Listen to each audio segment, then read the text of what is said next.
Very simply, we cannot have open migration from any country where we cannot safely and reliably vet and screen those who seek to enter the United States.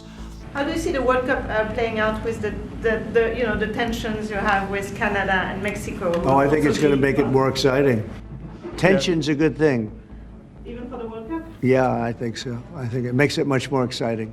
The world is getting ready for the biggest football tournament ever hosted, the 2026 FIFA World Cup, set across North America. It's being promoted as the most inclusive, far-reaching event in the sport's history, uniting nations, fans, and cultures in a celebration of the beautiful game. But something massive just happened behind the scenes, and it threatens to unravel the entire tournament. On June 4th, 2025, President Donald Trump signed Proclamation 10949, reinstating and expanding travel restrictions on what his administration calls high-risk countries. This new executive order bans entry from 12 nations entirely, including Iran, Syria, Libya, Sudan, Afghanistan, Yemen, and Somalia, and it places partial restrictions on several others, such as Venezuela, Cuba, and Nigeria. The official reason? National security. But the timing, just 1 year before the US welcomes the world, is raising alarms globally. Because this time, the stakes are higher than ever.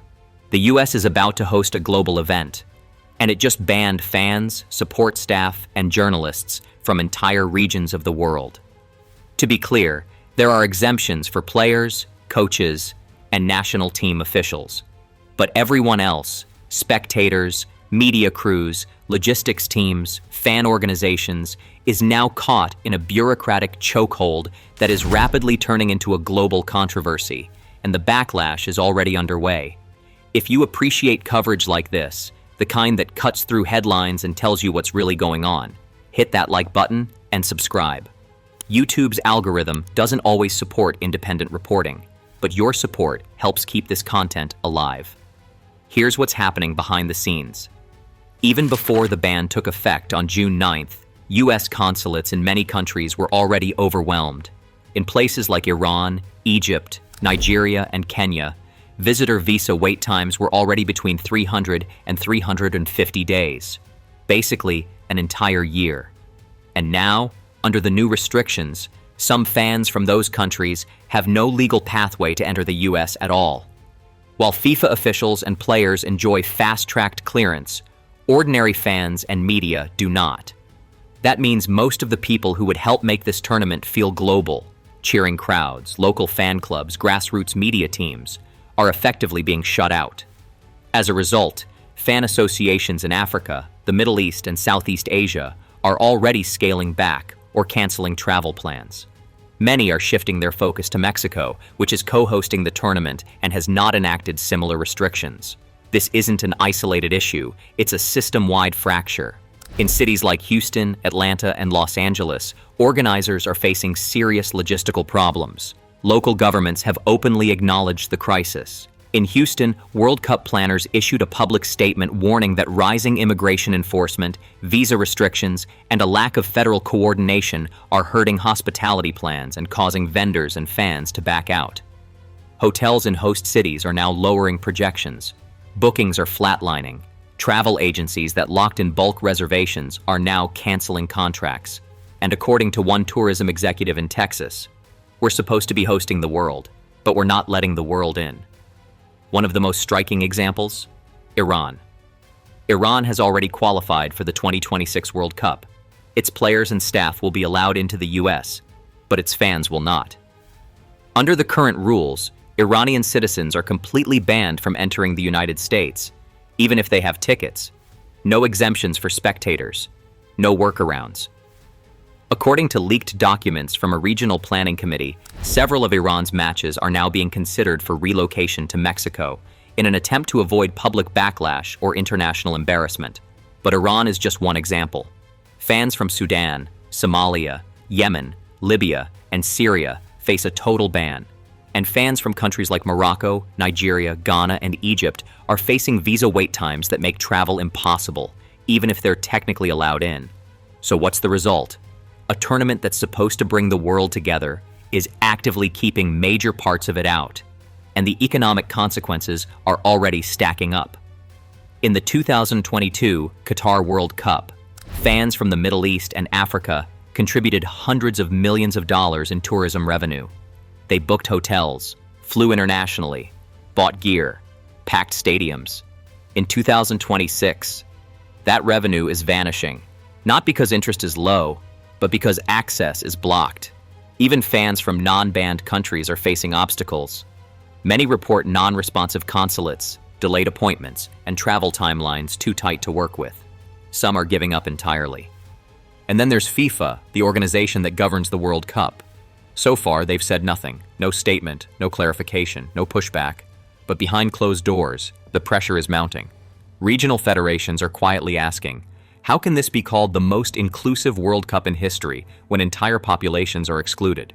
Leaks suggest FIFA officials are deeply concerned about the reputational fallout, especially in African and Arab markets. These are not fringe audiences. These are core parts of football's global identity and vital revenue sources for sponsors.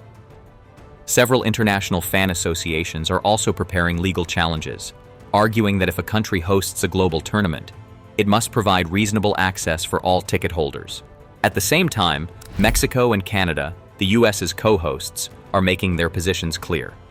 In mid-June, Mexico's foreign ministry issued a statement promising no travel restrictions for fans or officials.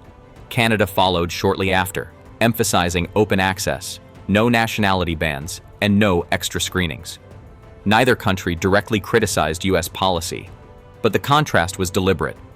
Now, some national football associations, including Iran, Venezuela, and Algeria, are requesting that their matches be played exclusively in Mexico or Canada, where their fans can safely attend. Meanwhile, sponsors are getting nervous. Brands like Adidas, Coca-Cola, Visa, and Qatar Airways are quietly conducting risk assessments. Many of them rely heavily on African, Middle Eastern, and South Asian markets. If those fans aren't attending or are openly protesting, sponsors may reconsider their presence on the ground. One European sponsor was quoted in an internal memo asking, "If the people we're targeting can't attend, should we scale back?" And this isn't just about marketing, it's about the financial backbone of the tournament. The US was expecting to welcome over 5 million international visitors during the World Cup. That figure now looks wildly unrealistic. Hotels are freezing bookings. Airlines are cutting international routes. Businesses that expected a tourism boom are now facing cancellations and empty rooms. Some vendors are even demanding advance payment guarantees from FIFA before they commit. Others are asking for financial protection in case entire fan segments don't show up. So what does this all mean? It means we're at a breaking point. The World Cup is not just about goals and trophies. It's about shared experience. When you block entire groups of fans from attending based on where they were born, you undermine the entire point of the event. Human rights organizations, including Amnesty International, Human Rights Watch, and the ACLU, have already condemned the ban. They argue it's discriminatory, dangerous, and incompatible with hosting a global event, and fans agree. On social media platforms like X, TikTok, and YouTube, hashtags like #boycott2026, #notwelcome, and #WorldCup for all are trending. Influencers from Lebanon, Nigeria, Brazil, and beyond are speaking out. One Nigerian fan group posted a viral video that simply said, "We saved, we planned, we dreamed, but we're locked out. Not because of who we are, but where we come from." FIFA's silence won't hold much longer. The pressure is growing, from fans, from sponsors, from cities, and even from other nations. Eventually, the organization will need to respond. Maybe that means relocating matches. Maybe that means pressuring the US government to create special visa pathways. Maybe that means reconsidering how we define a global host. Because yes, the stadiums are being built, the tickets are being sold, but the soul of the tournament, the unity, the global celebration, is in danger. And if fans can't attend, if families can't join, if voices from whole continents are locked out, can we still call it a World Cup? Let us know what you think in the comments.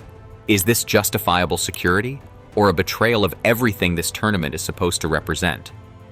Because one thing is clear, the world is watching.